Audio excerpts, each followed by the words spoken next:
Salut tout le monde, comment ça va? J'espère que vous allez bien, j'espère que tout se passe bien pour vous. Aujourd'hui, je vous retrouve pour une vidéo motivation, on va faire pas mal de petites choses lors de cette vidéo. Tout d'abord, je vais vous montrer ma routine du début de semaine, du lundi matin ou mardi matin, tout dépend des semaines.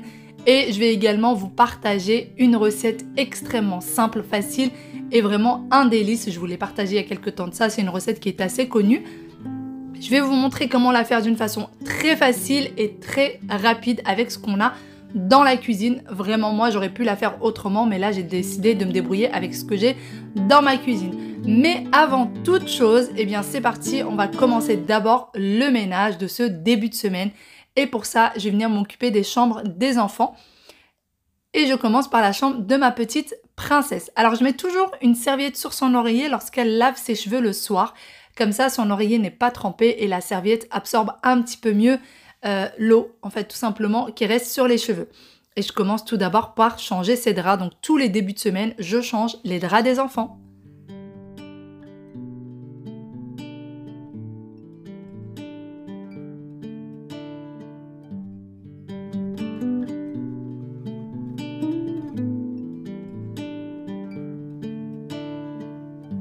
Aussitôt que j'ai retiré les draps, directement la machine. Alors, ou la machine est pleine et je la fais démarrer tout de suite. Comme ça, je gagne du temps ou alors j'attends d'y rajouter les draps des autres chambres. Et une fois que j'ai tout retiré, je viens mettre tout de suite les draps propres.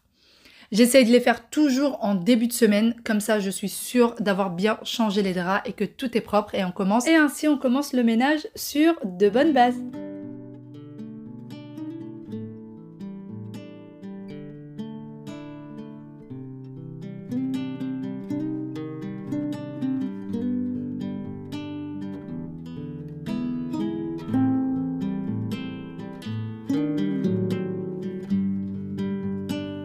Pour l'oreiller d'Aya, je ne mets pas la thé tout de suite, tout simplement parce que j'ai retiré également la housse qui va avec l'oreiller, qui a été achetée avec. Donc il faudrait d'abord que je la mette avant de mettre la thé d'oreiller. C'est pour ça que je ne la mets pas tout de suite, j'attends qu'elle soit lavée et séchée avant de mettre la thé d'oreiller.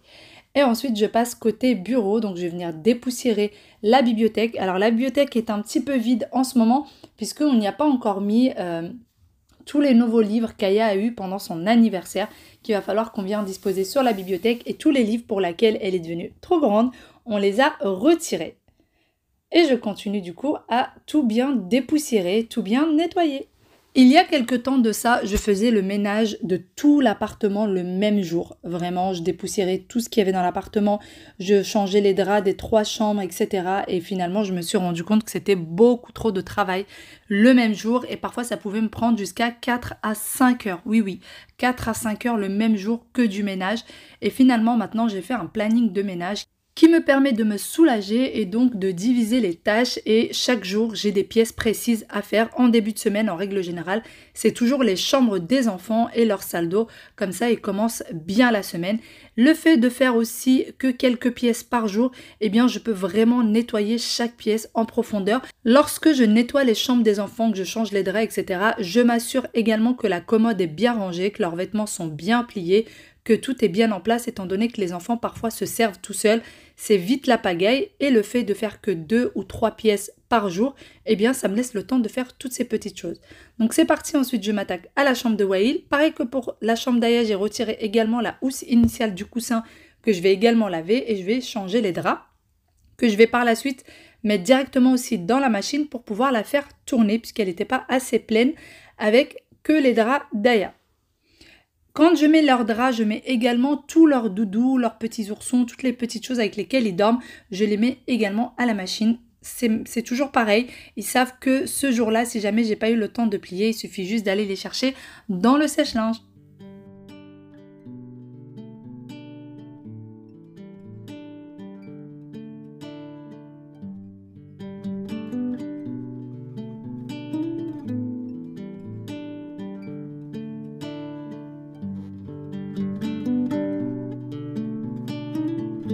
Il y a une question qui revient très régulièrement et qui me fait beaucoup rire.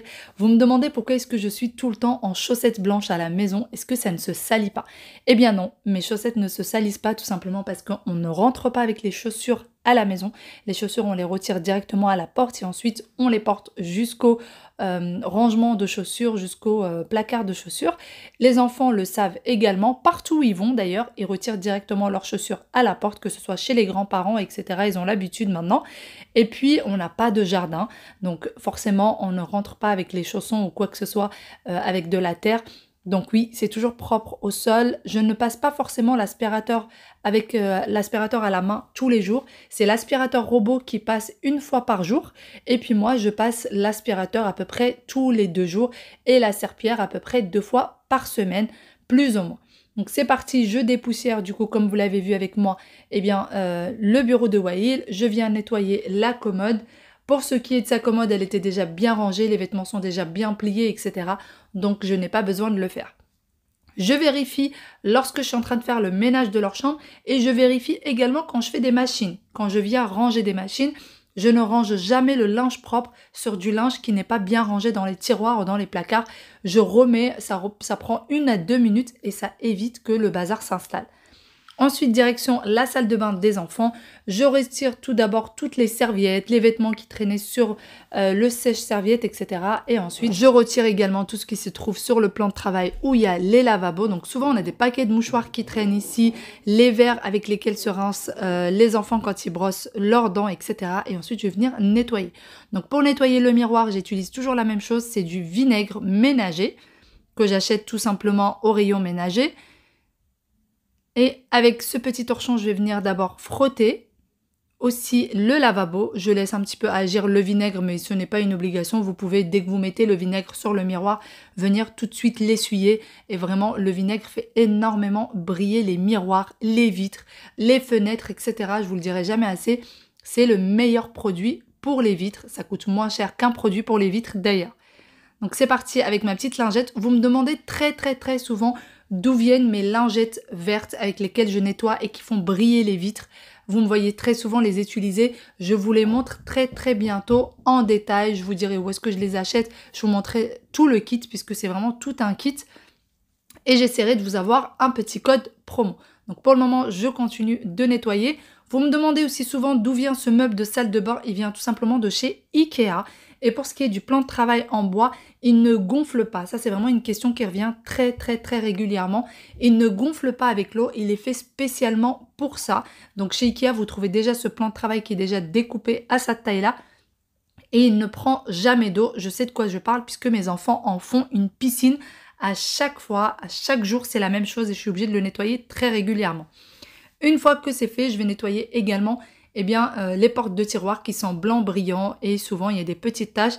Mais ce qui est bien, c'est que ça s'essuie très bien et ça se nettoie très vite. Ensuite, je remets du coup cette petite plaque en marbre qui vient de chez Action avec le pot qui vient de chez Action et le poussoir à savon qui vient de chez Ikea. Je retire du coup les draps que j'avais mis dans le lave-linge et que je vais venir mettre dans le sèche-linge et ensuite je vais faire une machine de vêtements. J'étais plutôt en retard sur les machines en ce moment. J'avais pas mal de petites choses à faire et du coup je me suis retrouvée bien en retard. Ce qui est bien quand on a un sèche-linge, c'est qu'on peut prendre un jour où on fait toutes les machines le même jour, sécher, laver. Ensuite je passe aux toilettes. Et oui, c'est une pièce aussi qu'il faut faire, c'est pas très glamour, mais c'est une pièce qu'il faut faire très régulièrement. Donc je viens dépoussiérer le cadre qui se trouve juste au-dessus des tiroirs, dépoussiérer toutes les petites babioles, la bougie, etc. Et ensuite, je vais nettoyer du coup le petit lavabo. Je suis désolée pour la luminosité puisqu'il y avait la fenêtre de ma fille qui était grande ouverte et du coup ça faisait un contre-jour. Donc je nettoie le petit miroir, le petit lavabo et toutes les petites choses. Et c'est que par la suite, donc je termine toujours par les toilettes. On fait du plus propre au plus sale. Donc je termine par les toilettes. Et j'avais déjà mis un spray de Javel avant de commencer mon ménage. J'avais mis un petit spray de Javel sur toutes les toilettes. Et j'avais également mis du canard WC à l'intérieur des toilettes pour qu'il puisse agir le temps que je termine le ménage des chambres des enfants. Je commence toujours ainsi. Je mets toujours du produit dans les toilettes pour que ça reste et que ça agisse le temps que je termine le reste des tâches que j'ai à faire. Et ensuite, je nettoie tous les petits recoins des toilettes. Je frotte un petit peu le canard WC que j'avais mis à l'intérieur. on va tirer la chasse d'eau et ça sera terminé. D'ailleurs, pendant que je suis en train de faire le ménage, je passe l'aspirateur pièce par pièce et c'est qu'une fois que j'ai terminé tout ce que j'ai à faire que je viens passer la serpillière. Une fois que j'ai terminé, c'est qu'à ce moment-là que je viens du coup dans la pièce à vivre. Pour la chambre parentale, j'avais déjà fait le lit, passé un petit coup dans la salle d'eau dès le matin au réveil. Et puis pour ce qui est de la cuisine et pièce à vivre, je laisse ça à la fin quand j'ai le ménage, le grand ménage des chambres à faire. Puisque sinon après, eh bien je perds du temps, je reste au téléphone, je fais plein de petites choses, je trouve toujours des petites choses à faire et je prends beaucoup plus de retard. Donc c'est vraiment la pièce que j'ai à faire, la pièce précise que j'ai à faire le jour J que je vais commencer par faire. Si c'est un jour où je dois nettoyer la cuisine, même si les chambres, les lits sont pas encore faits ou quoi que ce soit, je vais d'abord commencer par la cuisine puisque le reste, faudra dans tous les cas le faire. C'est un petit peu mon organisation. Ça pourrait peut-être paraître bizarre pour une autre personne, mais c'est vrai que chacun trouve un petit peu son organisation. La mienne ne pourrait peut-être pas vous convenir ou la vôtre ne pourrait peut-être pas me convenir. Il faut vraiment essayer de trouver son organisation. Chacun est fait différemment et comme je vous disais, moi si je commence par faire mon petit tour de rituel de ménage quotidien, eh bien je risque de prendre énormément de retard sur la tâche à faire précisément ce jour-là. Ensuite, comme une fois que j'ai débarrassé tout ce qui se trouve sur les plans de travail, je vais venir mettre le sel dans la machine. J'oublie très souvent de le mettre. Et ce jour-là, je m'en suis rappelé. Donc, je suis venue mettre le sel dans le lave-vaisselle. Et une fois que je l'aurai rempli, je vais le faire tourner. Je n'ai pas pu le faire tourner la veille tout simplement parce qu'il n'y avait pas assez de vaisselle. Il n'était pas assez rempli. En règle générale, je le fais tourner la veille avant de dormir. Moi, ce que je comprends pas, c'est pourquoi c'est toujours le même qui ne débarrasse pas. Pourquoi c'est toujours le même qui laisse traîner ses chaussures? Et pourquoi c'est toujours la même qui laisse traîner son cartable? C'est ça que moi je comprends pas. Ça te fait rire? Moi je mords les enfants qui ne respectent pas. Je peux les mordre. Moi j'aime bien mordre.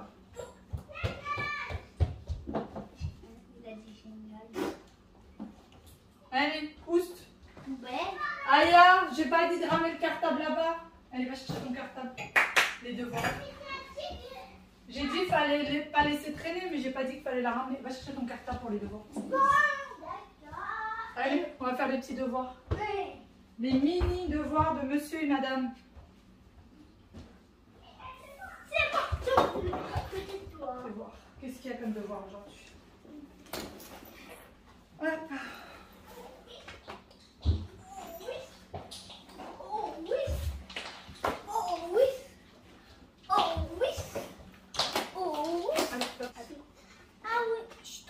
On n'a pas dit du livre.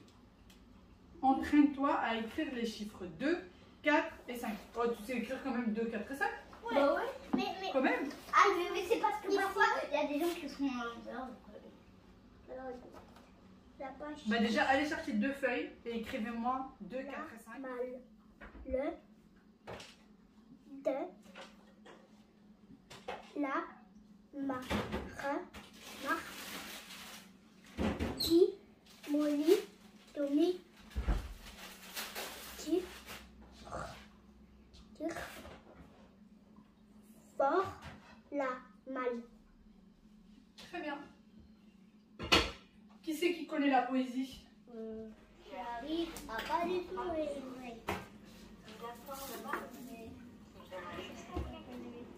Quand on accepte, il se fait tout tout petit.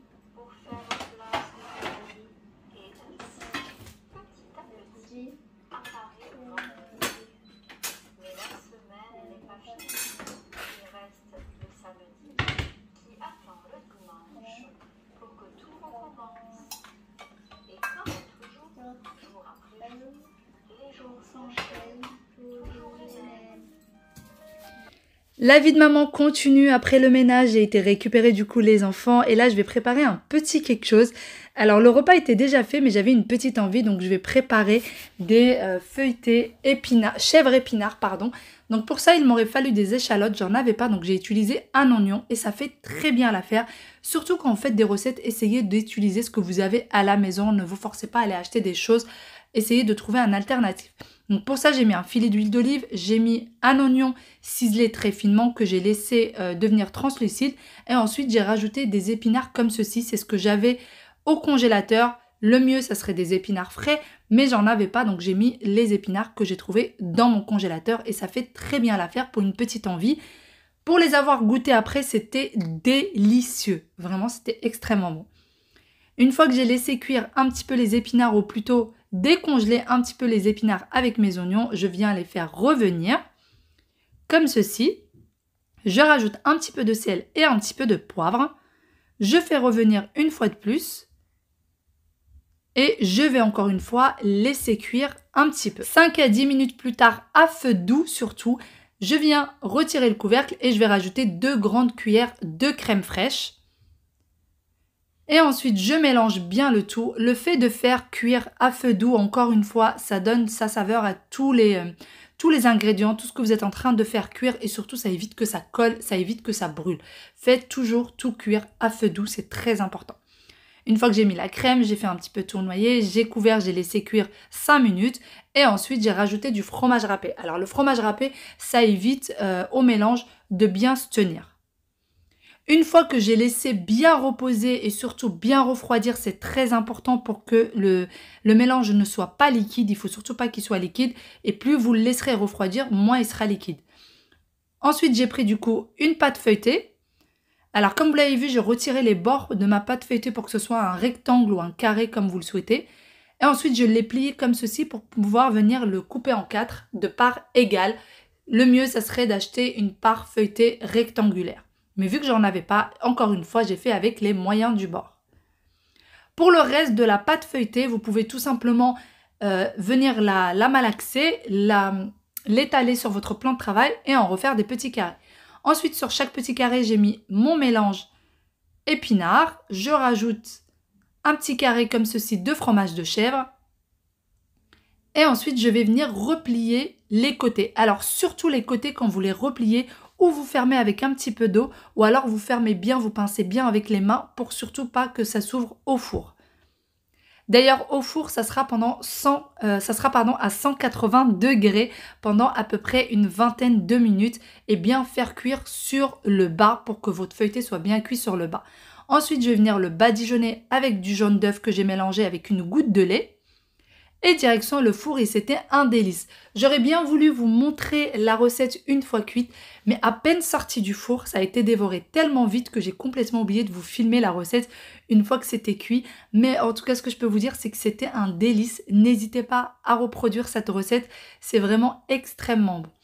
N'oubliez pas, 180 degrés, bien faire cuire sur le bas. Sur ce, je vous fais d'énormes gros bisous et je vous dis à demain pour une nouvelle vidéo. Bye bye.